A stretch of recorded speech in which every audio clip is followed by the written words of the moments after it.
Okay, tarot cards and how it works. So in this video, I'm going to change the way you view tarot. Hi, I'm Ray and I'm a tarot reader. And tarots right here, they actually have a bad rap from it. Recently, there's this movie right here. It's all about, ghosts, scary stuff, being unlucky. For me, tarot isn't the way it seems like, especially when religions like Christianity actually, say this is something bad luck, which isn't true at all. For me, tarot is actually something neutral, just like any other cards. Something neutral would be like a knife. I always use this analogy of using a knife. So you could use the knife to chop vegetables, or you could use a knife to stab someone. Yeah. So the knife itself is a neutral object. You can do something good with it, or you can do something bad with it. Same goes to tarot cards. You could do something good with it, or you could summon spirits to help you do your readings. Yeah, for me, tarot cards, the way I read tarot cards is through my source self. So my source self, I mean like me connecting with the universe, connecting with myself, connecting with my intuition, and predicting someone else's future or reading someone else's feelings, what's in their mind, and other stuff. So yeah, technically everyone can have a tarot card and do readings about it. But the $1,000,000 question is, do you get accurate readings? And this is the hard part. So how do we get accurate readings? Well, number one, it's enhancing your intuition. Some people are actually born with it, and some people actually, develop it to be quite intuitive. For me, I might be born with it as well as developing it, and yeah, I somehow managed to get accurate readings to the point where when someone asks the same question again, I would get the same cards. Yeah. And I remember I once have another friend, which is a female, and she's a tarot reader as well. Sometimes when someone asks a question, we both would get the same cards. Yeah, this is how accurate we are. In order to reach this ability right here, it starts with enhancing your intuition, like what I said. It's something that we need to develop. And I'd say the most important thing right here is having a good connection with your heart and the universe. For me, they are both the same thing, because the universe is just a reflection of you, like a mirror. You are the universe and the universe is you. So having a good connection with your heart, and you could start tarot readings. And some people don't have this, but they have the ability to contact spirits. I have that too, by the way. Yeah, and some people, they get accurate readings through contacting spirits. And spirits, they do give you like accurate answers, but there is a cause for it. Some people, when they contact spirits, it might be a bad spirit. There's good spirits and bad spirits as well, but if you don't know what kind of spirit it is, it might be a bad spirit. And once you connect with them, there's going to be a problem with I don't know, your life in general. It's like, yeah, maybe the bad spirit will let you go and it's okay. But if the bad spirit starts giving you accurate readings, and after that it wants to stay within your body and ask for something else, you have to follow that, because you've decided to connect with them.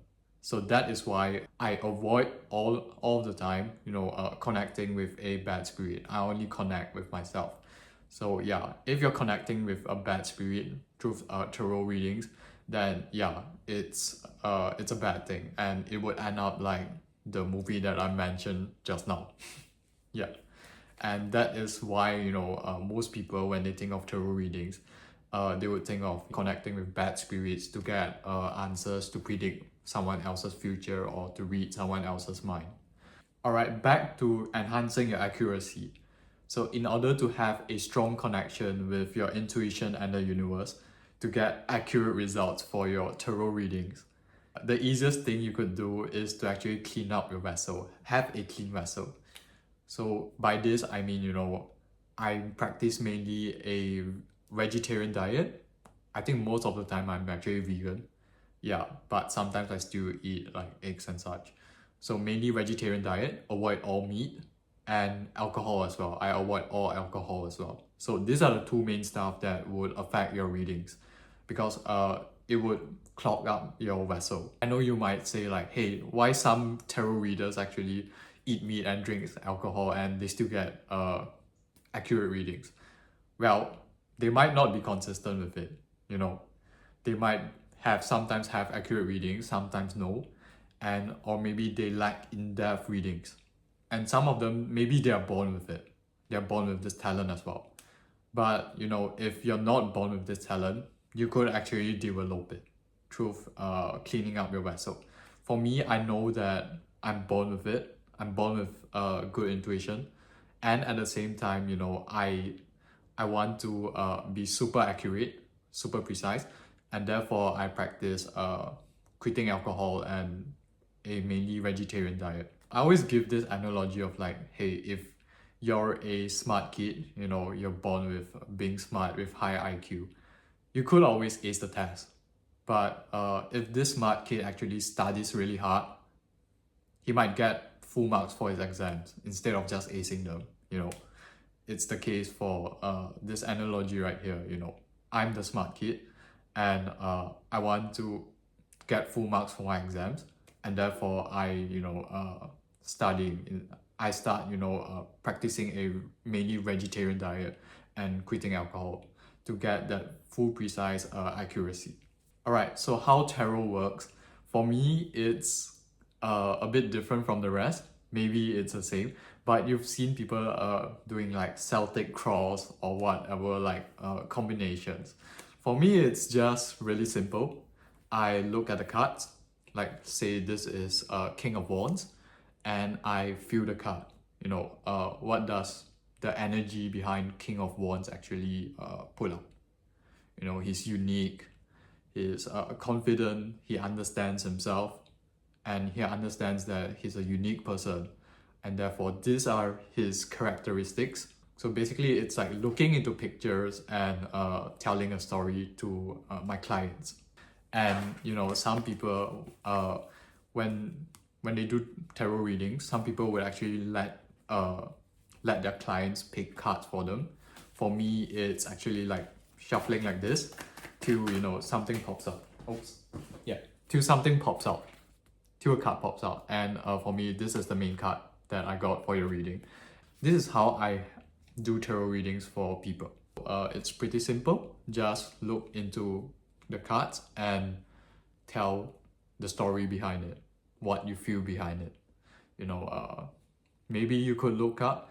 For me, learning tarot, initially I have to look into the instruction. There's a booklet for it. I have to look into a booklet for it for each card and the meanings behind it. Yeah, it's okay to do that. Especially when you're in the beginning phase. I always look into videos like each card and what does it mean. I started with this and then I slowly understand it and develop my own analogy behind each card, my meanings behind each card. Sometimes I still refer to it, and sometimes I even use ChatGPT to analyze the card in certain situations. Sometimes it works, sometimes it's a miss, but I think the most accurate readings I got is through, how I feel about this card. Go with your intuition, your first impression, your feelings towards this card, and you will notice that you get accurate readings. Now, I also have to tell you that how I managed to predict people's future or read into someone's feelings. I'd say predicting future, it's getting harder and harder. It's because more and more people are actually self-aware. The more self-aware the person is, the more they would change their subconscious. As you know, our subconscious takes up 80 to 90% of our lives. So 80 to 90% of your life, you're actually running on autopilot, and your subconscious does this. So the more self-aware you are, the more that you would notice your subconscious, your habits, your patterns, and you would change it. As you know, we're raising frequency right now into the 5D state, the 6D state, whatever people say these days. Yeah. So more and more people are getting self-aware of their habits, their patterns, and which is a good thing. And within a flip, they could change out their timelines. Alright, to make it clear, this is how it works. It works like a formula, predicting people's future right here. Every single person has a habit, right? Has a pattern. How they run their life. They have a habit, a pattern, and I call it an equation. So right here, I know it's algebra like x plus 5 equals y, but I put it in a simple way. So let's say inputs is 3. So 3 plus 5 equals 8, right? Yeah, inputs would be something like, okay, let's say a person wants to start a business. So, okay, they would come to me and ask me, hey, I want to start a business online. Can you predict for me how would this business turn out to be? And so I would read their subconscious. So let's say their subconscious, their pattern. So let's say this person is a lazy person, and he would give up halfway. He would more likely to give up halfway when something bad arises, when he faces challenges. This is his pattern right here. So input is his business. He's going to run a business right here, and his pattern is being lazy. So output, he would not likely to succeed because he's a lazy bum, and he doesn't want to work hard towards those challenges. He would give up easily. So this is the output right here. I'll give you another example. Let's say a girl comes to me and she asks me like, hey, how would I turn out with this guy right here? How would the relationship turn out? Okay, so I managed to read the girl's pattern right here. Maybe she's a needy girl. Okay. She's a needy girl and she has a lot of insecurities. And let's say the guy is quite good, he's chill right here. So needy girl, this is her equation right here. So input would be the guy, because the guy is entering in her life, right? Yeah, the guy is entering into this relationship right here with her.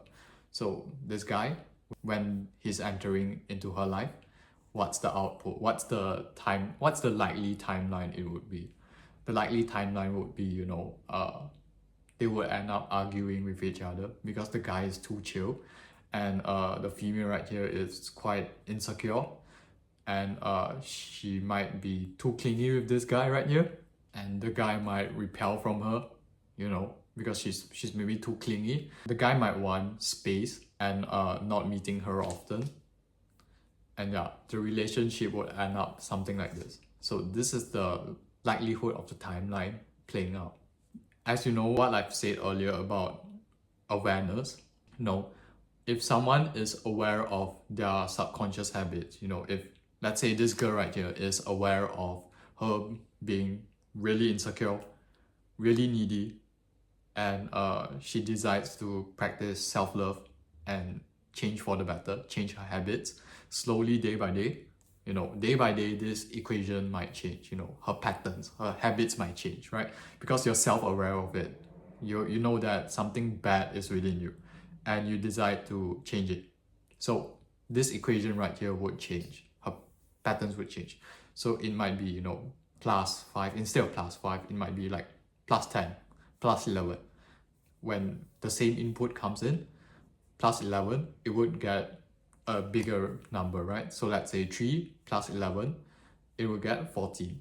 Instead of 3 plus 5, you get 8, right? So it would be a different result. So this is what I mean by, the more self-aware the person is, the harder it is to predict their future. The harder it is to predict their output, because every single moment, they might be changing. So let's say for today, I will read that this person might fail in this business because based on his habits, he might be that way. But then let's say this person is really self-aware. He's on his self-improvement journey. he notices his bad patterns. And, you know, within like two to 3 months, he decided to change his patterns right here. That would affect the results. And he might have to come to me and ask for a reading again. And I would give him a different prediction, you know, a better future maybe. This is how tarot works. I also noticed that if it's something in the near future, like within a week, you know, within a week, you're not going to change your subconscious, because subconscious patterns, it takes months and months of practice in order to change it. So within a week, yeah, I could predict something accurately, but within months, years, you know, that's a different story. You have to come to me again. So yeah, if you're interested in tarot, you should definitely buy a deck and try it out on yourself, you know. Try it out on predicting, let's say, small stuff like how's your weekend going to look like. You know, predict this, and you might just keep practicing. Maybe you get wrong answers, maybe you get accurate answers, but yeah, the more you practice, the more you understand yourself, and the more you will likely to actually get accurate readings with all the advice that I've given you earlier.